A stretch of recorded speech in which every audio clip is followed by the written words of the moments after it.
dan saudara-saudara yang terkasih dalam Tuhan, sebelum kita memulai acara katekese keluarga hari yang ke-11, mari kita mengawalinya dengan doa.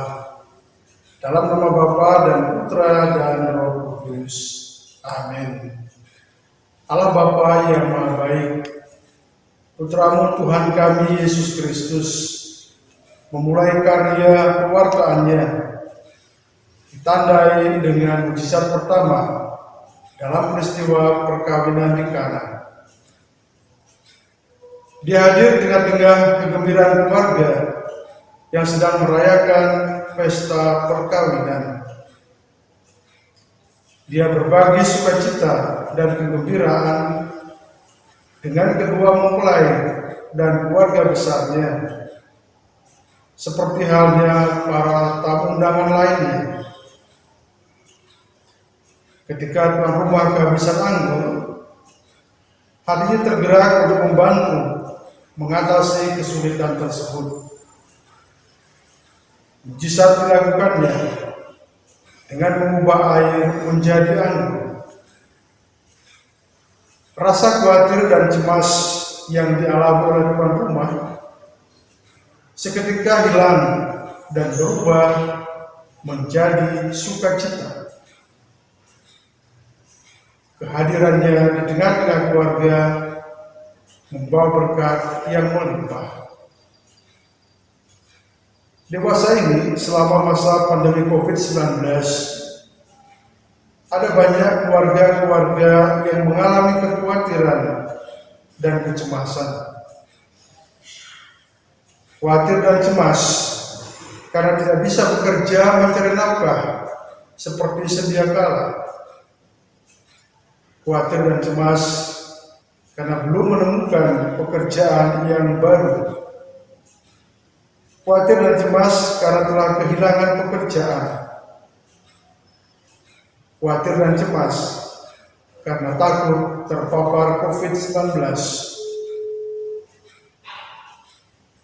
Khawatir dan cemas akan masa depan pendidikan anak-anak mereka. Dalam iman, kami percaya bahwa Yesus Putramu senantiasa hadir di tengah-tengah kami, di tengah-tengah keluarga kami. Seperti halnya Dia hadir dan membawa sukacita dan kegembiraan bagi keluarga yang sedang merayakan pesta perkawinan di Kana. Demikian kami pun percaya bahwa Dia hadir di tengah-tengah keluarga dewasa ini. Dia hadir membawa sukacita dan kegembiraan, membawa peneguhan dan penguatan bagi keluarga-keluarga yang mengalami kebimbangan. Dia hadir membawa penghiburan bagi keluarga yang sedang dirundung masalah berat. Dia hadir membawa harapan bagi mereka yang kehilangan harapan. Tambahkanlah iman kami dan bantulah kami dengan rahmat-Mu, agar kami semakin mampu mengalami kehadiran-Nya dalam kehidupan dan di tengah-tengah keluarga kami. Sebagai Allah Tuhan dan pengantara kami sepanjang segala masa. Dalam nama Bapa dan Putra dan Roh Kudus. Amin. Saudara-saudari yang seiman dan terkasih dalam Yesus Kristus, selamat berjumpa dalam katekese keluarga tema ke-11 dengan judul Perkawinan sebagai Pesta Agung. Untuk itu, mari kita mendengarkan sebentar Injil Yohanes pasal 2 ayat 1 sampai dengan 11. Pada hari ketiga ada perkawinan di Kana yang di Galilea, dan ibu Yesus ada di situ. Yesus dan murid-muridnya diundang juga ke perkawinan itu. Ketika mereka kekurangan anggur, Ibu Yesus berkata kepadanya, "Mereka kehabisan anggur." Kata Yesus kepadanya, "Mau apakah engkau daripadaku, Ibu? Saatku belum tiba." Tetapi Ibu Yesus berkata kepada pelayan-pelayan, "Apa yang dikatakan kepadamu, buatlah itu." Di situ ada 6 tempayan yang disediakan untuk pembasuhan menurut adat orang Yahudi, masing-masing isinya 2-3 buyung. Yesus berkata kepada pelayan-pelayan itu, "Isilah tempayan-tempayan itu penuh dengan air." Dan mereka pun mengisinya sampai penuh. Lalu kata Yesus kepada mereka, "Sekarang cedoklah dan bawalah kepada pemimpin pesta." Lalu mereka pun membawanya.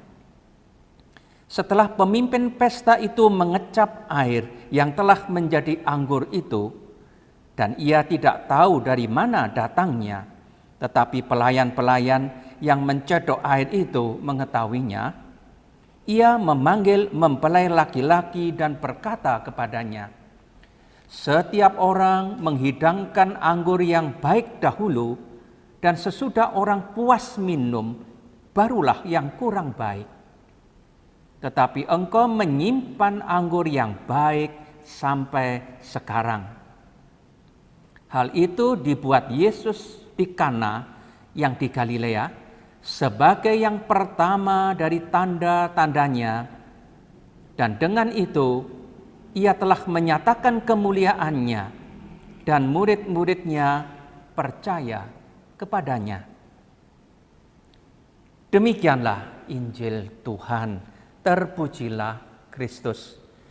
Para saudara yang terkasih dalam Kristus, orang Yahudi biasa merayakan pernikahan dengan mengadakan pesta selama beberapa hari, bahkan seringkali 1 minggu penuh. Orang datang dan pergi, tetapi makanan dan minuman tidak akan habis, karena ada kebiasaan di antara mereka untuk membawa sesuatu ketika mereka datang. Hal yang sama terjadi juga di banyak daerah di tanah air kita. Waktu saya kecil sering melihat orang kampung kalau pergi ke suatu pesta pernikahan membawa beras, membawa minyak dan sebagainya. Jadi ada banyak makanan dan minuman. Dan bagi orang Yahudi harus ada anggur. Karena seperti dikatakan dalam Mazmur 104 ayat 5, anggur menyukakan hati manusia. Ada tari-tarian meriah, ada nyanyian, ada perarakan, dan mungkin seperti dalam Yesaya pasal 5 dalam pesta pernikahan ada suatu puisi. Pendek kata, pesta pernikahan itu amat meriah. Menurut Injil Yohanes pasal 2 ayat 1-11 yang baru saja kita dengar, Yesus dan ibunya hadir dalam suatu pesta pernikahan di Kana. Rupanya masih ada hubungan famili sehingga Maria pun ada di situ. Rupanya Yesus datang bersama dengan rombongan para murid tanpa membawa apa-apa, karena Yesus adalah guru yang miskin yang berkeliling dari satu tempat ke tempat lain. Dan menurut hemat saya, Yesus datang tidak membawa sesuatu, malah membawa rombongan para murid yang mungkin jagoan minum. Akibatnya anggur cepat habis. Bagi orang Yahudi Suatu pesta tanpa anggur bukanlah pesta. Itu suatu kekurangan yang memalukan. Karena seperti tadi saya kutip dari Mazmur, anggur menyukakan hati manusia. Jadi ada masalah besar. Masalah yang bisa memalukan.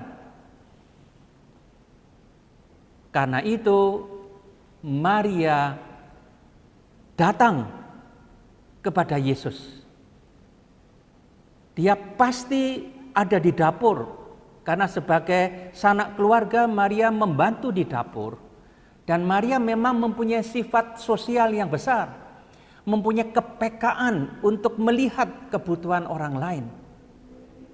Kita masih ingat begitu dia mendengar dari malaikat Gabriel bahwa Elisabeth, saudarinya itu mengandung 6 bulan pada usia tuanya, Maria segera pergi ke Yudea untuk mengunjungi Elisabeth dan 3 bulan lamanya tinggal di sana.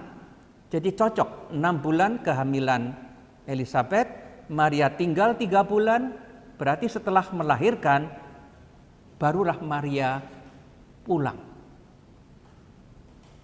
Sifat Maria ini nampak juga dalam pernikahan di Kana ini. Dia yang bekerja di dapur melihat bahwa anggur habis. Tanpa diminta oleh siapapun. Saya ulangi, tanpa diminta oleh siapapun. Dengan diam-diam Maria mengambil inisiatif untuk menolong keluarga pengantin yang ada dalam kesulitan ini. Dia datang kepada putranya dan berkata, mereka kehabisan anggur. Suatu permohonan yang sangat sederhana, tidak bertele-tele. Dia hanya menyampaikan kepada Yesus, ini masalahnya. Karena dia yakin anaknya tahu apa yang harus dikerjakan. Memang pada awalnya Yesus memberi kesan kuat bahwa dia menolak permohonan ibunya. Akan tetapi Maria tetap percaya. Maria tetap yakin bahwa putranya akan menolong dan tidak akan menolak permohonannya. Maka Maria berkata kepada para pelayan supaya melakukan apa saja yang diperintahkan oleh anaknya. Maria mempertemukan para pelayan dengan putranya. Setelah itu Maria sendiri mundur dari panggung karena tugasnya selesai, mempertemukan para pelayan dengan putranya. Singkat cerita, Yesus menyuruh para pelayan mengisi 6 tempayan penuh dengan air. Kira-kira 600 sampai 700 liter air. Dan Yesus mengubah air menjadi anggur, dan anggur yang enak, anggur yang baik, yang tinggi kualitasnya. Sehingga pemimpin pesta komplain. Biasanya orang menyajikan anggur yang baik, orang akan minum-minum, lalu ketika sudah mulai mabuk, diberi anggur yang kurang baik pun tidak akan merasa. Mengapa sekarang dibalik? Anggur yang baik kamu simpan sampai sekarang. Nah, itulah kisah Yesus untuk pertama kalinya mengadakan mujizat dalam konteks pesta pernikahan. Akan tetapi, dari segi kitab suci, kelimpahan anggur yang diberikan oleh Yesus sekaligus mau melambangkan kedatangan zaman terakhir, zaman keselamatan terakhir yang ditandai dengan melimpahnya anggur, seperti dikatakan dalam kitab Amos pasal 9 ayat 13, Hosea 14 ayat 8. Karena pada zaman hari keselamatan itu, ketika keselamatan itu tiba, maka bukit-bukit akan mengalirkan anggur, tanda kegembiraan yang melimpah. kehadiran Yesus dan ibunya dalam pesta pernikahan ini menunjukkan bahwa mereka menghargai pesta pernikahan karena mereka menghargai perkawinan itu sendiri. Dan kehadiran mereka juga berarti kesediaan mereka untuk menolong apabila diperlukan. Suatu kehadiran yang terbuka untuk menolong. Dan itu terjadi dalam perjamuan nikah di Kana. Seperti orang Yahudi, kita orang Indonesia dan juga kebanyakan orang Timur suka merayakan pernikahan.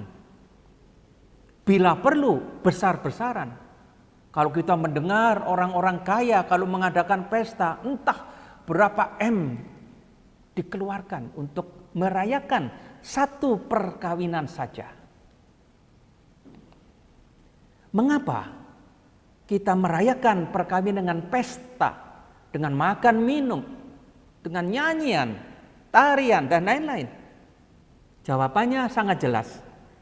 Bukan karena kita suka pesta itu sendiri, tetapi karena kita menilai perkawinan itu sebagai peristiwa penting dalam hidup manusia yang layak dirayakan. Perkawinan adalah persatuan dua orang yang diharapkan saling mengasihi, saling memilih pasangan lain sebagai teman hidupnya. Dua orang yang memutuskan untuk bersama-sama mengarungi samudera kehidupan supaya mereka sampai ke tujuan yang sama, ke pantai yang membahagiakan bersama-sama. Dua orang yang berbagi kebahagiaan supaya kebahagiaan mereka bertambah besar. Dan membagi kesusahan dan penderitaan supaya kesusahan mereka semakin ringan. Ini anehnya. Seperti ada satu pepatah dari Belanda yang mengatakan kebahagiaan kalau dibagikan akan semakin bertambah. Sedangkan kesusahan kalau dibagi-bagi akan semakin ringan. Pernikahan adalah persatuan dua orang yang ingin saling menolong, saling menghargai, saling membahagiakan. Membentuk suatu keluarga baru, mempunyai anak cucu. Oleh karena itu, pernikahan adalah peristiwa yang amat penting bagi umat manusia. Karena salah satu tujuan pernikahan adalah melanjutkan keturunan, membuat dunia tetap dihuni oleh manusia. Akan tetapi bagi orang Katolik, perkawinan memiliki nilai lebih daripada sekedar persatuan dua orang. Lebih dari sekedar janji sehidup semati dari dua manusia yang saling mencintai. Menurut ajaran gereja, perkawinan adalah juga suatu sakramen. Artinya tanda dan sarana untuk menampakkan sesuatu yang ilahi. Menampakkan hal-hal yang tidak kelihatan. Jadi pernikahan bukan hanya urusan manusia, tetapi juga urusan Tuhan. Perkawinan tidak hanya mempunyai nilai untuk manusia, tetapi punya nilai rohani, punya nilai spiritual. Apa nilai spiritual itu? Saya sebut dua saja di sini. Perkawinan pertama-tama merupakan sakramen yang menghadirkan cinta kasih Allah Tritunggal. Dan yang kedua, sakramen yang menandakan dan menghadirkan persatuan Kristus dengan gerejanya. Untuk itu saya mengacu pada ajaran Paus Fransiskus yang pada tanggal 19 Maret 2016 telah menerbitkan apa yang dinamakan Seruan Apostolik Pasca Sinode yang berjudul Amoris Laetitia, artinya sukacita kasih. Seruan apostolik ini mengajarkan banyak hal yang indah dan penting mengenai hidup perkawinan dan keluarga Kristiani. Paus Fransiskus meringkaskan ajaran gereja sepanjang masa berdasarkan ajaran kitab suci dan berdasarkan para paus pendahulunya. Saya kutip apa yang dikatakan paus ini pada Amoris Laetitia. Allah Tritunggal merupakan persekutuan cinta dan keluarga adalah cerminannya yang hidup. Jadi Allah Tritunggal adalah persatuan kasih antara Bapa, Putra, dan Roh Kudus. Keluarga yang dibentuk oleh dua orang yang saling mencintai lalu punya anak, ini menjadi cermin dari persatuan cinta yang ada dalam diri Allah Tritunggal Maha Kudus. Santo Yohanes Paulus II menjelaskan hal itu ketika ia berkata, Allah kita dalam misterinya yang terdalam tidaklah sendirian, tetapi merupakan sebuah keluarga. Karena di dalam dirinya sendiri terdapat sifat kebapaan, keputraan, dan hakikat keluarga. Nah, itu saya kutip dari Amoris Laetitia nomor 10. Lalu pada nomor 29 dikatakan lebih lanjut,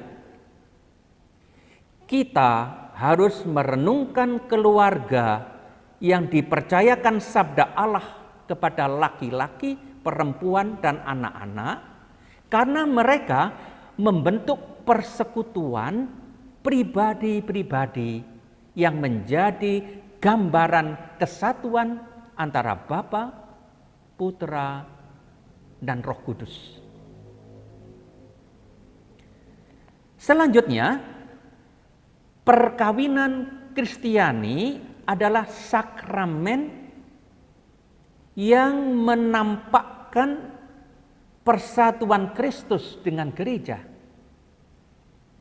Itu dapat disimpulkan dari surat Paulus kepada jemaat di Efesus pasal 5 ayat 21 sampai 33 yang sering sekali dipakai dalam misa pernikahan. Dengan indah Santo Paulus menggambarkan persatuan suami istri itu merupakan gambaran persatuan Kristus dengan gereja. Sebagaimana Kristus sangat mencintai gereja, begitu juga suami harus sangat mencintai istri, dan sebagaimana gereja mencintai dan taat kepada Kristus, demikian juga istri harus mencintai dan taat kepada suami, kepala keluarga. Dengan kata lain, di dalam pernikahan Kristiani, orang melihat bagaimana Kristus dan gerejanya saling mengasihi. Diharapkan bahwa suami dapat mencintai dan menghormati istrinya sehingga orang bisa melihat sedikit secara samar-samar bagaimana Kristus mencintai gereja. Dan kalau melihat seorang istri Katolik atau Kristen menghormati dan mencintai suaminya, diharapkan bahwa orang secara samar-samar melihat bagaimana gereja menghormati dan mencintai Kristus, kepala gereja. Inilah artinya sakramen. Maka di dalam ajaran gereja Katolik, pernikahan Kristen lebih daripada peristiwa manusiawi.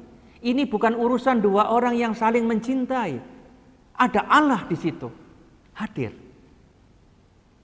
Dalam Amoris Laetitia nomor 69, Paus Fransiskus mengingatkan kita pada ajaran pendahulunya, yaitu Paus Yohanes Paulus II, bahwa suami istri dalam kasih timbal baik mereka menerima karunia Roh Kristus dan menghayati panggilan mereka menuju kesucian.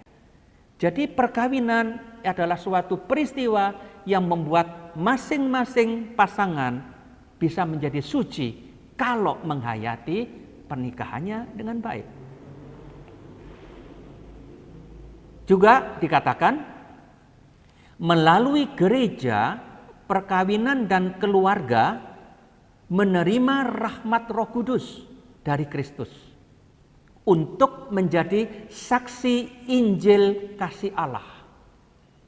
Jadi tugas suami istri dan anak-anak itu luhur menjadi pewarta Injil cinta kasih Allah. Saudara-saudari yang terkasih dalam Kristus, tentu masih ada banyak hal indah yang bisa diuraikan di sini tentang keluhuran perkawinan Kristiani. Tetapi tentu ini dibicarakan oleh para uskup lain sepanjang bulan Desember ini. Tugas saya adalah menunjukkan bahwa itu suatu pesta akbar. Apa yang saya katakan tadi, bahwa pernikahan itu sakramen kesatuan cinta Allah Tritunggal dan sakramen persatuan Kristus dan gereja, lebih dari cukup untuk menunjukkan kepada kita bahwa perkawinan Kristen adalah peristiwa amat penting, peristiwa besar yang patut dirayakan secara jasmania. Itu misalnya dalam pesta, makan, minum, dan lain-lain. Tetapi juga dan terutama dirayakan secara rohani dalam liturgi yang pantas dipersiapkan dengan baik. Maaf, seringkali ada kesan bahwa suami istri, pasangan pengantin sibuk mempersiapkan pesta, sibuk menyiapkan ini dan itu, pakaian, gedung, pesta, tetapi persiapan rohaninya kadang agak dilalaikan.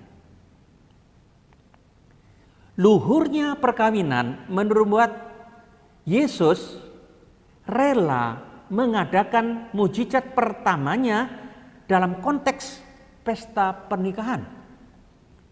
Dia datang untuk membantu pengantin yang mengalami kesulitan dan memberikan hadiah anggur yang melimpah untuk menggembirakan pesta itu.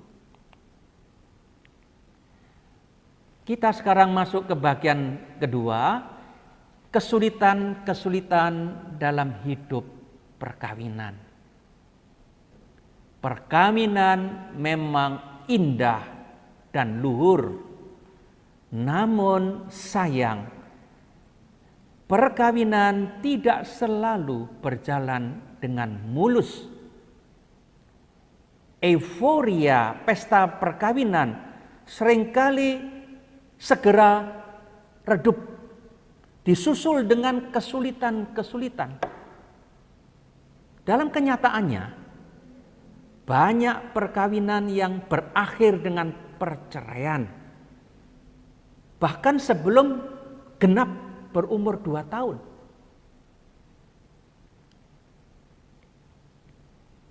Ada banyak tulisan mengenai tahun-tahun yang kritis dalam hidup pernikahan. Saya mengikuti yang 2 tahun, mungkin yang lain mengatakan 5 tahun. Memang dalam waktu yang 2 tahun ini, 2 orang yang hidup bersama sering mengalami kesulitan-kesulitan. Kalaupun mereka tidak sampai bercerai, cukup banyak pernikahan yang damai tapi gersang. Artinya tidak banyak bertengkar tetapi juga tidak bahagia. Dingin-dingin saja. Mungkin mau bercerai malu. Masih untung kalau ada perasaan malu untuk bercerai. Apalagi bagi orang Kristen, orang Katolik yang taat, tahu bahwa pernikahan tidak bisa diceraikan. Maka itulah yang mendorong untuk bertahan, biarpun ada kesulitan.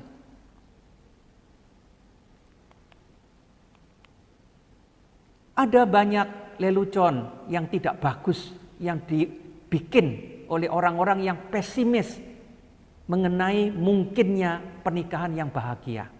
Saya kutip beberapa. Sepotong pikiran sehat akan mencegah banyak perceraian. Akan tetapi, seandainya orang mempunyai sepotong pikiran sehat sebelum menikah, banyak perkawinan tidak banyak terjadi. Pesimis sekali. Ada yang mengatakan, ini teman saya sendiri, orang kawin itu pinter, tapi lebih pinter orang yang tidak kawin. Orang kawin itu cari masalah. Dia pesimis. Ada lagi lelucon yang tidak bagus. Untuk menjaga kedamaian dalam keluarga, diperlukan kesabaran, cinta kasih, pengertian, dan sedikitnya 2 televisi. Ironis sekali, karena sering orang bertengkar karena berebut acara televisi, berebut telekomando, remote. Karena yang istri suka mungkin film Korea, yang laki suka sepak bola dan tidak bisa kompromi, maka perlu 2 televisi untuk mencegah perceraian. Inilah lelucon-lelucon yang tidak bagus, tetapi menunjukkan bahwa pernikahan itu tidak selalu berjalan dengan mulus. Pada tahun pertama pernikahan, katakanlah 2 tahun pertama, suami berteriak kepada istri, istri diam dan cuma mendengar. Pada tahun kedua, ganti istri yang tidak tahan lagi, dia yang berteriak, ganti suami yang diam mendengarkan. Pada tahun yang ketiga, suami dan istri sama-sama berteriak, dan yang mendengarkan katanya tetangga. Nah, ini joke yang juga menyakitkan, karena menunjukkan pesimisme orang. Menurut beberapa buku, 2 tahun pertama pernikahan adalah tahun yang kritis. Alasannya macam-macam. Sewaktu masih pacaran dan belum tinggal satu rumah, semua tampak indah dan baik. Tetapi begitu 2 orang yang sebelumnya tinggal sendiri, kemudian bersama-sama tinggal dalam satu rumah, banyak hal yang sebelumnya tidak dilihat menjadi kelihatan. Dan menurut sharing dari beberapa pasutri, banyak hal yang menjadi bahan percekcokan, hal-hal kecil. Mulai dari cara menaruh sepatu, cara menaruh kaos kaki, bahkan memencet pasta gigi dari atas atau dari bawah, itu pun bisa menjadi bahan percekcokan. Ada yang terganggu karena ternyata pasangannya itu mendengkur kalau tidur. Belum lagi sekarang ada mertua masuk dan itu menjadi sumber percekcokan. Kadang suami menganggap istrinya terlalu lekat pada keluarganya, atau sebaliknya suami dianggap terlalu lekat pada keluarga. Lalu ada rasa cemburu, menganggap suaminya masih lebih menyayangi keluarganya, atau istri lebih menyayangi keluarga. Setelah menikah dan sudah memiliki pasangannya dalam perkawinan, mungkin sikap hati-hati yang dulu ada waktu pacaran, takut putus hubungan, takut ditinggal, sudah mulai luntur. Hubungan cinta yang emosional, yang lebih mengandalkan perasaan-perasaan juga mulai luntur. Diperparah lagi kalau ada masalah ekonomi. Apalagi kalau salah satu harus bekerja keluar kota. Untuk saat-saat tertentu hidup terpisah. Belum lagi kalau dalam 2 tahun pertama sudah punya anak dan ternyata anak itu mengganggu tidur mereka. Menambah pengeluaran kebutuhan rumah tangga. Lebih parah lagi kalau ada perselingkuhan. Dan lebih parah lagi kalau ada paham modern yang meracuni pikiran orang-orang Katolik bahwa komitmen seumur hidup, bahwa berjanji untuk sehidup semati itu sesuatu yang mustahil. Karena manusia selalu berubah, bagaimana mungkin mengucapkan sesuatu yang berlangsung sampai mati? Nah, ini suatu paham yang sungguh tidak benar yang harus kita tentang. Apalagi kalau komitmen yang kita ucapkan entah sebagai seorang imam atau sebagai seorang suami dan istri diucapkan di hadapan Tuhan dan umat. Itu komitmen yang membutuhkan kesetiaan dan juga kadang penderitaan untuk bisa setia. Para saudara yang terkasih dalam Kristus, perkawinan itu tidak dimulai dan diakhiri pada waktu orang mengadakan pesta pernikahan. Pada waktu orang menikah justru baru mulai membentuk keluarga yang sesungguhnya. Dan itu merupakan suatu komitmen yang harus diperbarui terus-menerus. Suatu tekad yang harus disadari terus dan harus diperbarui. Kadang kalau memimpin misa pernikahan, saya minta supaya teks pernikahan dengan bacaan-bacaan yang dia pilih, terutama kalau itu diambil dari 1 Korintus pasal 13, saya minta itu untuk disimpan dan dibaca. Kasih itu sabar, kasih itu murah hati, kasih itu tidak cemburu dan seterusnya. Karena itu harus direfleksikan berulang kali. Janji seumur hidup untuk selalu setia harus diperbaharui. Maka baik kalau hari ulang tahun pernikahan diperingati dengan sedikit perayaan. Jangan sampai lalu lupa tanggal pernikahan.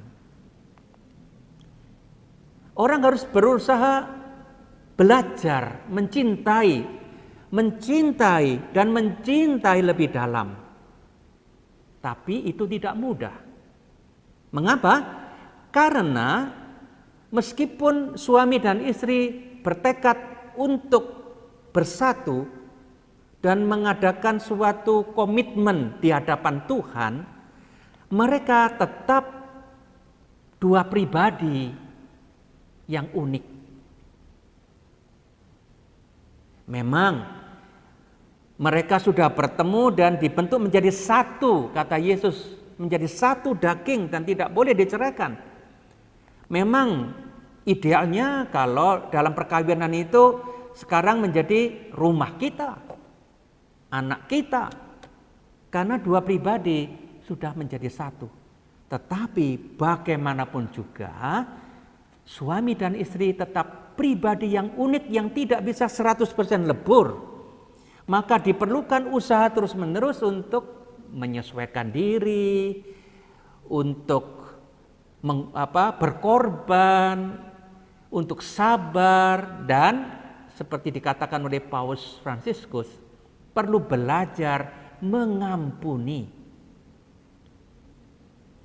Tidak gampang mencapai keseimbangan antara terpeliharanya keunikan pribadi dan kebersamaan. Tetapi kalau mengenai hal-hal yang tidak penting seperti nonton acara televisi, memilih program televisi, mestinya suami dan istri dan anak-anak harus belajar mengalah, harus bisa mengambil keputusan bersama, kompromi. Para saudara yang terkasih, kalau ada benturan selera, hendaknya belajar mengalah. Seorang yang sangat baik sekali hidup pernikahannya memberi nasihat, belajar mendahulukan, belajar lebih dulu mengasihi yang lain. Dan itu kunci kebahagiaan mereka. Sekarang ada bagian terakhir mengenai beberapa hal yang perlu diperjuangkan untuk menjadikan pernikahan itu suatu pesta akbar yang makin hari makin membahagiakan, bukan gersang, damai tapi gersang, bukan, tapi makin hari makin membahagiakan. Seperti anggur, kalau disimpan dengan baik, makin tua, makin enak dan makin memabukkan. Nah, saya hanya mengambil dulu dari beberapa buku, tapi karena waktunya kan tidak terlalu banyak, saya sebut beberapa. Usaha untuk saling asuh, saling melayani, berusaha menjaga keintiman tetapi juga privasi, belajar berkomunikasi secara timbal balik. Kalau diam memendam itu bahaya, karena suatu ketika mungkin akan meletus dan sulit untuk dipersatukan lagi. Dan belajar saling mengampuni seperti kata Paus. Lalu ada seorang yang terkenal, Theuriwe, seorang psikiater di Belanda yang menulis buku, tapi saya cari sudah tidak ada lagi di perpustakaan saya. Kalau tidak salah judulnya Pertumbuhan Emosi dalam Hidup Perkawinan. Dia mengatakan bahwa suami istri seringkali hubungannya renggang karena tidak mengerti psikologi masing-masing. Suami tidak tahu bahwa istri harus selalu dipuji, meskipun sudah tahu bahwa istrinya pandai masak, tapi setiap kali masak perlulah dipuji, masakannya enak. Itu kebutuhan emosional seorang perempuan. Sebaliknya, seorang laki-laki ingin dihormati sebagai pemimpin, ingin dihargai sebagai suami. Berikutnya, perlu kita ketahui bahwa pernikahan Kristiani melibatkan Tuhan sendiri, seperti beberapa kali tadi kita lihat. Maka, hendaknya suami dan istri dan juga kelak anak-anak tidak pernah berhenti untuk datang kepada Tuhan, mengundang Tuhan hadir dalam kehidupan rumah tangga. Seperti di dalam perjamuan nikah di Kana, kehadiran Yesus dan Maria memberikan bantuan ketika ada kesulitan. Maka keluarga Kristiani harus menghadirkan Maria yang akan menjadi pengantara kita, menyampaikan kebutuhan-kebutuhan kita pada Yesus putranya. Mengundang Yesus masuk dalam kehidupan rumah tangga.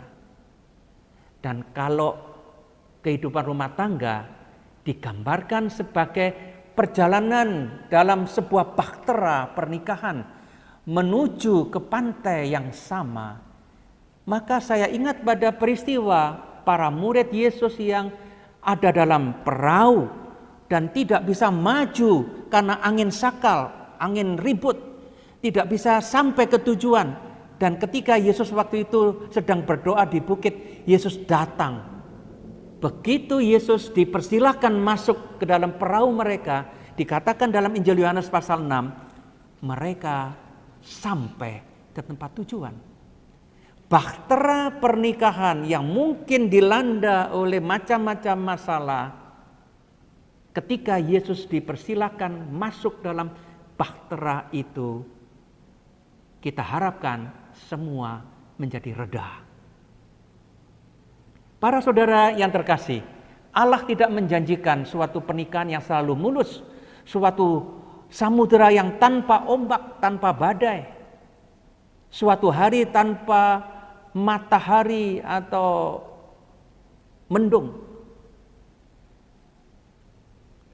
Tetapi Allah menjanjikan penyertaannya di dalam menghadapi masalah-masalah kehidupan, tantangan-tantangan zaman yang tidak selalu mudah.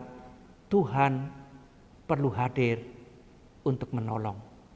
Maka seorang pastor yang berpengalaman memberi kesaksian yang indah. Kalau suami istri rajin berdoa bersama, belum pernah dia mengalami suami istri itu bercerai. Karena di dalam doa Allah datang, Allah menyempurnakan cinta yang tidak sempurna dari suami istri, dan Allah membantu mereka. Semoga demikian, sehingga akhirnya pernikahan Kristiani makin membahagiakan, menjadi keluarga yang bahagia. Tuhan memberkati. Bapak, Ibu, dan saudara-saudari yang terkasih, sebelum kita mengakhiri acara katekese keluarga hari yang ke-11 ini, dan nantinya memohon berkat Tuhan melalui perantaraan tangan Bapak Uskup, marilah kita berdoa. Dalam nama Bapa dan Putra dan Roh Kudus. Amin. Yesus, Maria, dan Yosef, di dalam hidupmu kami menemukan cahaya kasih sejati, dan kepadamulah kami percayakan hidup keluarga kami. Keluarga Kudus Nazaret, jadikanlah keluarga kami tempat berkomunikasi, sanggar doa, sekolah iman, dan gereja kecil. Keluarga Kudus Nazaret, semoga tidak ada lagi kekerasan, ketegaran hati, dan perpisahan di dalam hidup keluarga. Semoga duka dihibur, luka disembuhkan, dan kerukunan dipulihkan. Keluarga Kudus Nazaret, semoga dalam masa pandemi ini kami semakin memahami keindahan dan kesucian keluarga kami.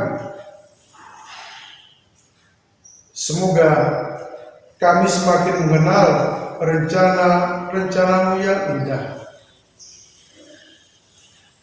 Yesus, Maria, dan Yosef, dengarkan dan kabulkanlah doa-doa kami. Amin. Para saudara yang terkasih, di penghujung acara kita, mari kita mohon berkat Tuhan bagi keluarga kita, terutama bagi keluarga yang mungkin mengalami kesulitan. Semoga Tuhan memberikan pertolongan dan berkat khusus. Tuhan sertamu dan sertamu juga. Semoga saudara sekalian dan keluarga dimanapun mereka saat ini berada, selalu dilindungi, dibimbing, dan diberkati oleh Allah yang Maha Kuasa, Bapa dan Putra dan Roh Kudus. Amin.